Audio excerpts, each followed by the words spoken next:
तो स्वागत है आपका एक बार फिर से सर नमन अकेडमी में। आज की क्लास हमारी होने जा रही है लाभ तथा हानि की। आज हम जानेंगे लाभ तथा हानि के जो प्रश्न हमारे एग्जाम के अंदर आते हैं उनकी शब्दावली किस तरीके की रहती है, उसके अंदर प्रश्न किस प्रकार से पूछे जाते हैं और जो हमारी चतुर्थ श्रेणी कर्मचारी भर्ती परीक्षा 2025 है उसके अंदर किस प्रकार के सवाल पूछे जा सकते हैं। तो चलिए देखते हैं लाभ तथा हानि जो हमारा जो चैप्टर है उसको आगे देखते हैं। लाभ लाभ का एक इंग्लिश में जो मीनिंग होता है वो होता है प्रॉफिट। हानि का जो होता है वो होता है लॉस। अब ये लैंग्वेज है किताबी लैंग्वेज जो किताब के अंदर यूज में ली जाती है, लेकिन हम हमारी जो आम बोलचाल की भाषा है उसमें हम बोलते हैं लाभ को फायदा। जो हमें फायदा होता है उसी को किताबी भाषा में बोला जाता है लाभ। लॉस जो किताबी लैंग्वेज है इसी को हमारी भाषा में हम बोलते हैं नुकसान। हम सीधा हमारी भाषा में क्या बोला जाता है, हम हमारी बोलचाल की भाषा में हम क्या बोलते हैं, शुरू से हमने जितनी भी क्लासेस ली है हमने हमारी आम बोलचाल में भाषा का इस्तेमाल करते हुए ली है।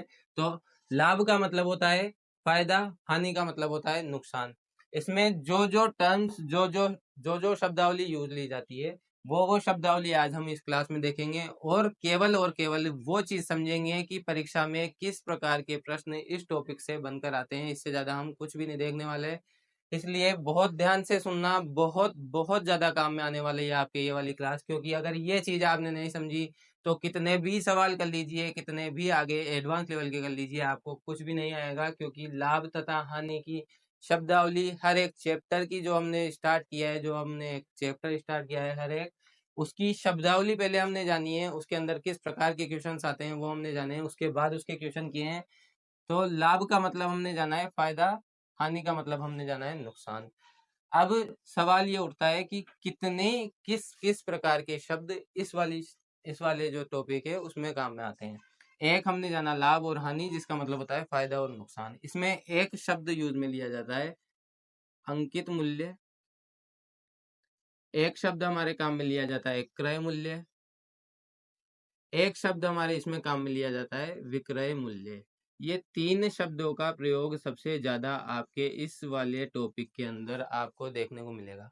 अंकित मूल्य, क्रय मूल्य और विक्रय मूल्य, ये जो तीनों शब्द है, इन्हीं तीनों शब्दों की बदौलत, इन्हीं तीनों शब्दों को समझने के बाद हम इस वाले टॉपिक को आगे बहुत आसानी से हल कर पाएंगे। इस टॉपिक के प्रश्न अंकित मूल्य के अंदर ही एक और शब्द काम में लिया जाता है बट्टा। अंकित मूल्य के अंदर ही एक और शब्द काम में लिया जाता है बट्टा। और क्रय मूल्य के अंदर दो शब्द काम में लिए जाते हैं लाभ और हानि। दो शब्द काम में लिए जाते हैं क्रय मूल्य के अंतर्गत, लाभ और हानि। विक्रय मूल्य में इसमें भी इसी में हानि हानि होती है, इसी में लाभ होता है, लेकिन क्रय मूल्य पर लाभ तथा हानि को गिनने के कारण मैं इसको इसके अंदर आपको बता रहा हूँ कि क्रय मूल्य में लाभ तथा हानि शब्दों का प्रयोग होता है, क्योंकि लाभ और हानि की गणना केवल क्रय मूल्य पर ही की जाती है। इसलिए मैं आपको इसके अंदर ये चीज बता रहा हूँ। और अंकित मूल्य के अंदर बट्टा शब्दावली का प्रयोग में इसलिए आपको बता रहा हूँ क्योंकि बट्टा हमेशा अंकित मूल्य पर लगाया जाता है।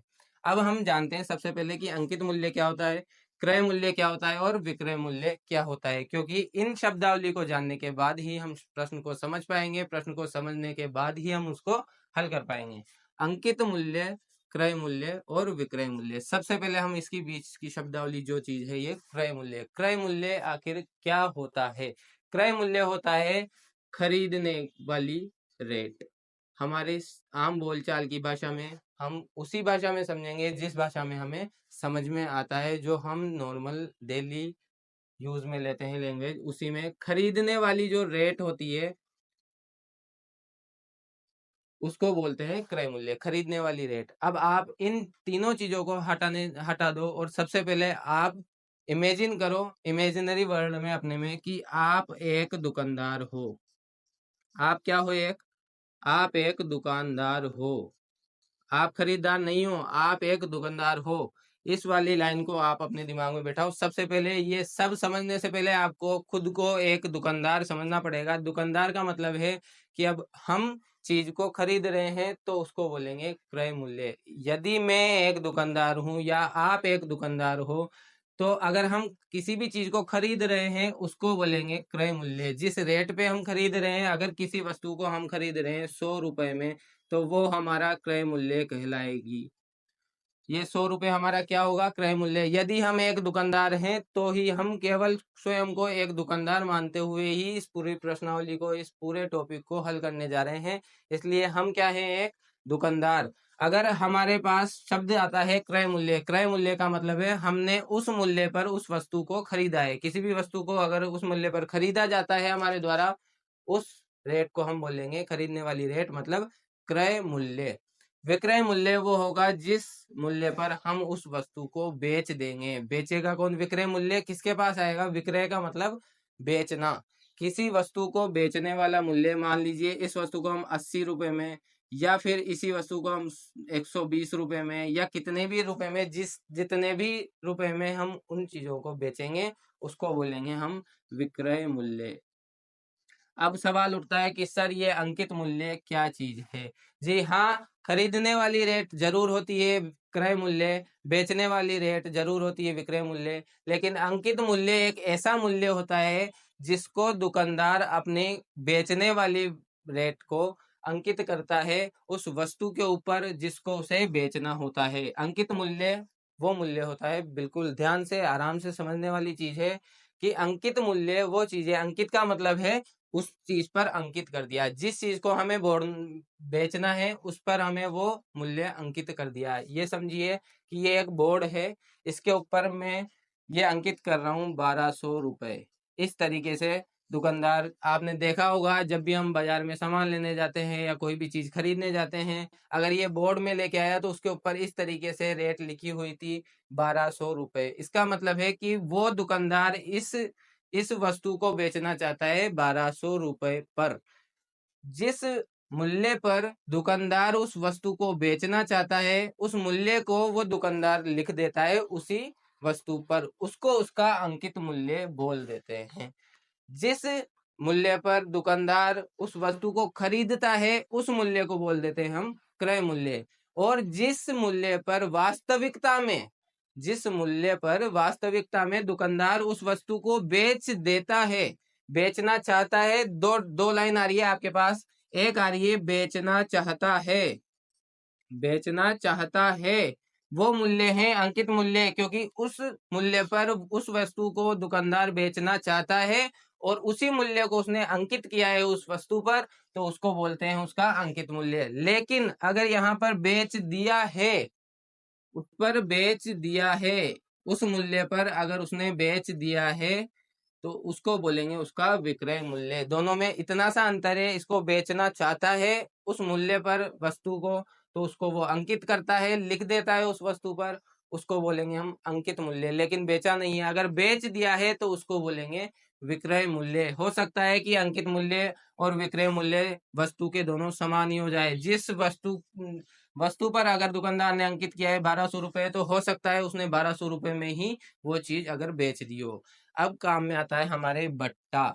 बट्टा क्या चीज है, बट्टा एक ऐसा शब्द है जिस पर आपने अक्सर बाजार में जाने के बाद जब किसी वस्तु को खरीदते हैं तो अक्सर हमने देखा है कि इस पर 10% की छूट दी जा रही है, सेल चल रही है भैया, फ्लिपकार्ट पर, अमेजन पे सेल चल रही है, आज तो 50% ऑफ चल रहा है।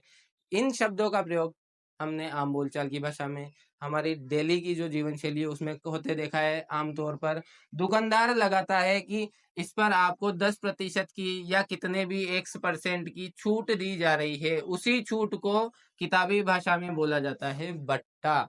हमें किताबी भाषा को क्या बोलते हैं आम बोलचाल की भाषा में, उसी से हमने आसानी से सारे प्रश्नों को समझकर हल किया है और आगे भी हम इसी प्रकार से सारे प्रश्नों को हल करेंगे। बट्टा का मतलब मैंने आपको बताया छूट। बट्टा का मतलब होता है छूट, किसी भी वस्तु पर जो छूट दी जाती है जो दुकानदार के द्वारा, उसको बोलते हैं हम बट्टा। जैसे 1200 रुपए अगर उसने अंकित किए हैं, अगर उसने इस बोर्ड के लिए दुकानदार ने अंकित किए हैं, उसने तय किया है कि 1200 रुपए में मुझे बेचना है, लेकिन ये चीज उसके बिक नहीं रही है, उसके सेल नहीं हो रही है इस चीज की, तो उसे लगता है कि ये कहीं ये चीज खराब ना हो जाए। अक्सर ज्यादा माल बेचने के लिए या फिर माल खराब ना हो जाए उसके लिए दुकानदार इस टर्म का प्रयोग करता है बट्टा का, ताकि उसकी वो चीज बिक जाए, उसकी सेल करने के लिए। लेकिन अभी हमें इस चीज से कोई मतलब नहीं है, हम अभी बिजनेस नहीं पढ़ रहे हैं, हम अभी पढ़ रहे हैं लाभ तथा हानि।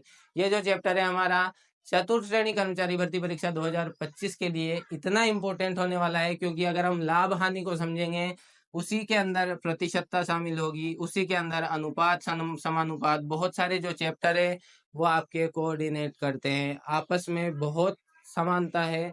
इसलिए इन सभी टॉपिक को, जिनको मैं स्टार्टिंग से पढ़ा रहा हूँ, ध्यान से पढ़ते रहिए। हमारी बात चल रही थी अंकित मूल्य और बट्टा पे। 1200 रुपये अगर अंकित मूल्य है तो सवाल आएगा आपके, अगर दुकानदार 1200 रुपये अंकित मूल्य वाली वस्तु को 10% का बट्टा देकर बेचता है तो उसका विक्रय मूल्य ज्ञात कीजिए। इस प्रकार से प्रश्न आते हैं। 10% का बट्टा देंगे तो वो रह जाएगी वस्तु 90% की, तो वो उसकी रेट हो जाएगी ये 12 नाम के 108, 1080 रुपए उसकी रेट रह जाएगी। तो अंकित मूल्य है 1200 रुपए, अगर उसका विक्रय मूल्य 1080 है, इसका मतलब उस वस्तु को 1080 रुपए में बेच दिया जाता है। अब इसका क्रय मूल्य क्या था? इसका क्रय मूल्य मान लीजिए 1000 रुपए था। 1000 रुपए इसका क्रय मूल्य हमने माना। दिया होगा आपको कुछ ना कुछ, या तो अंकित मूल्य दिया होगा, विक्रय मूल्य दिया होगा, क्रय मूल्य दिया होगा, कुछ ना कुछ आपको ऐसी चीजें दी गई होगी उसके अंदर कि उनको देने के बाद उनके द्वारा हम कुछ ना कुछ जो हमसे पूछा गया है वो हम परीक्षा में ज्ञात कर सकते हैं। लेकिन इस शब्दावली को समझने के बाद अंकित मूल्य क्या होता है ये मैंने आपको बताया, वापिस से रिवाइज करवाता हूँ। अंकित मूल्य का मतलब वो मूल्य जिस पर दुकानदार वस्तु को बेचना चाहता है और उस पर अंकित करता है। विक्रय मूल्य ऐसा मूल्य जिस पर वस्तु को दुकानदार बेच देता है उसको बोलते हैं विक्रय मूल्य। क्रय मूल्य वो मूल्य है जिस पर दुकानदार वस्तु को खरीदता है। तो ये थी हमारी शब्दावली। और बट्टा क्या था कि छूट, कितनी छूट, और बट्टा हमेशा अंकित मूल्य पर ही लगाया जाता है, इसलिए मैंने शामिल किया है बट्टा शब्दावली को अंकित मूल्य के अंदर। ये चीज बहुत ध्यान में रखने वाली चीज है कि बट्टा हमेशा अंकित मूल्य के ऊपर ही लगता है। अगर प्रश्न में नहीं दिया गया है कि आपको 10% का बट्टा देकर दुकानदार ने 1200 रुपए में चीज बेच दी तो उसका अंकित मूल्य ज्ञात कीजिए, तो अगर आपको अंकित मूल्य नाम का शब्द अगर प्रश्न में नहीं दिया गया है और बट्टा दिया गया है तो भी आपको समझना यही है कि अंकित मूल्य पर ही वो बट्टा दिया गया है, कभी भी क्रय मूल्य या विक्रय मूल्य पर बट्टा नहीं लगेगा। इस चीज को अच्छी तरीके से ध्यान में रखना। लाभ और हानि ये हमेशा क्रय मूल्य पर ही ज्ञात की जाएगी। इसके अंदर ये भी बहुत इंपॉर्टेंट चीज है जिसको ध्यान में देने लायक है। क्रय मूल्य पर ही लाभ अथवा हानि का हम निकाल सकते हैं, अंकित मूल्य पर ही बट्टा लगेगा। ये थी इसकी शब्दावली। लाभ का मतलब फायदा, लॉस का मतलब हानि, जो कि जिसको हम बोलते हैं आम बोलचाल की भाषा में नुकसान। नुकसान होगा अगर वो कम में चीज बेच देगा, अगर उसने जितने में खरीदी है उससे ज्यादा में अगर वो चीज बेच देगा तो हमेशा हमें फायदा होगा। अब देखते हैं कि इसके अंदर किस प्रकार के प्रश्न और पूछे जाते हैं एग्जाम के अंदर। इन शब्दावली का उपयोग करके एग्जामिनर किस प्रकार के प्रश्न बनाता है वो मैं आपको शॉर्ट में एक बार बता देता हूँ, बिना प्रश्न बताए कि किस किस प्रकार के प्रश्न एग्जामिनर बनाता है। तो चलिए देखते हैं उस तरीके के प्रश्न जो एग्जामिनर हमारे एग्जाम में पूछ सकता है। एक प्रश्न पूछ सकता है आपके कि क्रय मूल्य ज्ञात कीजिए। क्रय मूल्य या विक्रय मूल्य ज्ञात करो। किसी भी चीज का क्रय मूल्य या विक्रय मूल्य ज्ञात करना पड़ेगा हमें। इस प्रकार का प्रश्न आ सकता है। आपको देगा वो या तो क्रय मूल्य देगा या उसका लाभ दे देगा, कुछ भी आपको ऐसी कुछ देगा कि उससे आपसे पूछेगा कि इसका क्रय मूल्य कितना था या इसका विक्रय मूल्य कितना था। या फिर आपको दिया जाएगा क्रय मूल्य और विक्रय मूल्य और आपसे पूछा जाएगा कि इसका लाभ अथवा हानि क्या थी, इसकी लाभ अथवा हानि ज्ञात करो। लाभ हानि का मतलब फायदा या नुकसान, इसकी लाभ अथवा हानि ज्ञात करो। एक प्रश्न आपसे पूछा जाता है कि क्रय मूल्य या विक्रय मूल्य ज्ञात करो उस वस्तु का, उसके लिए आपको देगा लाभ अथवा हानि उसके अंदर दे देगा और विक्रय मूल्य या लाभ में से एक चीज देगा। उसके बाद आपसे क्रय मूल्य पूछ लेगा या फिर क्रय मूल्य या लाभ हानि में से एक देगा और विक्रय मूल्य पूछ लेगा। इसी प्रकार से आपको कोई भी दो टर्म दी जाएगी और तीसरी टर्म पूछ ली जाएगी। इस प्रकार से आपके एग्जाम में प्रश्न बनते हैं। पहला क्वेश्चन बना क्रय मूल्य या विक्रय मूल्य ज्ञात करो। दूसरे प्रकार का आपका प्रश्न बनेगा लाभ अथवा हानि ज्ञात करो। अब इससे एक स्टेप और आगे बढ़ते हुए आपके प्रश्न पूछा जा सकता है कि लाभ अथवा हानि ज्ञात करो, लेकिन ये पूछेगा आपका प्रतिशत में। लाभ अथवा हानि प्रतिशत के अंदर ज्ञात करो, यह आपका एक और स्टेप बढ़ जाएगा। आपको लाभ और हानि अगर ज्ञात करनी आती है लेकिन आपको प्रतिशतता नहीं आती, प्रतिशत के अंदर ज्ञात करना नहीं आता, तो आपको गलत हो सकता है वो वाला क्वेश्चन। इसलिए आपको प्रतिशत में भी आना चाहिए। और प्रतिशतता टॉपिक हमारा पूरा हो चुका है, पहले ही हमने प्रतिशतता टॉपिक पूरा कर लिया है। जो भी हमारे राजस्थान चतुर्थ श्रेणी कर्मचारी भर्ती परीक्षा 2025 में जितने भी प्रकार के सवाल आ सकते हैं प्रतिशतता से, वो मैंने आपको पढ़ाए हैं। लाभ तथा हानि के मैंने छोड़े थे, वो आज हम पढ़ेंगे इस वाले चैप्टर में। तो आपके पहले टाइप का प्रश्न बना, क्रय अथवा विक्रय मूल्य ज्ञात करो। लाभ तथा हानि दोनों में से कुछ भी जो भी आपको पूछा जाए वो ज्ञात करने के लिए, लाभ और हानि प्रतिशत के अंदर आपको ज्ञात करने के लिए। चौथा आपका बन सकता है कि अंकित मूल्य क्या था, अंकित मूल्य क्या था, उसके बट्टे के बारे में बट्टा देकर बट्टा से रिलेटेड कोई भी क्वेश्चन आपके पूछे जा सकते हैं। मेन चीजें यही है लाभ और हानि में कि क्रय मूल्य, अंकित मूल्य, विक्रय मूल्य, लाभ, हानि, बट्टा, ये 5 या 6 टर्म है टोटल जो हमें सीखनी पड़ेगी। इन्हीं से रिलेटेड आपको पूछेगा। और एक और इम्पोर्टेंट मैं आपको बता दूं, एक और लेवल अगर ऊपर वो आपसे पूछता है, यहाँ पे तो आया कि लाभ तथा हानि ज्ञात करो, यहाँ पे आया लाभ तथा हानि ज्ञात करो लेकिन प्रतिशत के अंदर करो। अब आपको एक और लेवल ऊपर अगर एग्जामिनर पूछना चाहता है, अगर वो आपका टेस्ट लेगा कि कितना अच्छा इन्होंने पढ़ा हुआ है, तो वो एक और पूछ सकता है लाभ अथवा हानि अगर आपको ज्ञात करना आता भी है तो भी उसको वो एक और लेवल ऊपर एक और टॉपिक वो अगर उसके अंदर शामिल करके पूछता है तो वो पूछ सकता है इसका अनुपात ज्ञात करो। दो वस्तुओं को वो दे देगा, दोनों का क्रय मूल्य देगा, विक्रय मूल्य देगा, और उनमें जो भी हानि या लाभ होता है वो ये पूछेगा कि इनके लाभ या हानि जो भी होता है उसका अनुपात ज्ञात करो। तो वो पूछेगा अनुपात के अंदर अनुपात ज्ञात करो। इस प्रकार के क्वेश्चन दर बदर सीडी बाय सीडी आपके लगातार बढ़ते जाते हैं, लेकिन आपको प्रथम सीडी पार करनी पड़ेगी। आपको पता होना चाहिए क्रय मूल्य क्या होता है, विक्रय मूल्य क्या होता है, अंकित मूल्य क्या होता है, लाभ और हानि और बट्टा, ये सब क्या क्या होते हैं। अगर ये सब आपको पता है तो आपको किसी भी प्रकार के प्रश्न दे दे आपको कोई भी परेशानी नहीं होगी। इस प्रकार के प्रश्न बनते हैं, और भी कई प्रकार के प्रश्न बनाए जा सकते हैं, लेकिन वो इन्हीं चीजों को ध्यान में रखते हुए बनाए जाएंगे। इससे बाहर तो कुछ भी नहीं बनेंगे। ये सब शब्दावली का प्रयोग आपको आपके प्रत्येक प्रश्न में देखने को जरूर मिलेगा। तो ये थी आज की हमारी क्लास, लाभ और हानि की शब्दावली, किस किस प्रकार के प्रश्न हमारे एग्जाम में बन सकते हैं, ये सब था। तो कैसा लगा आपको आज का वीडियो?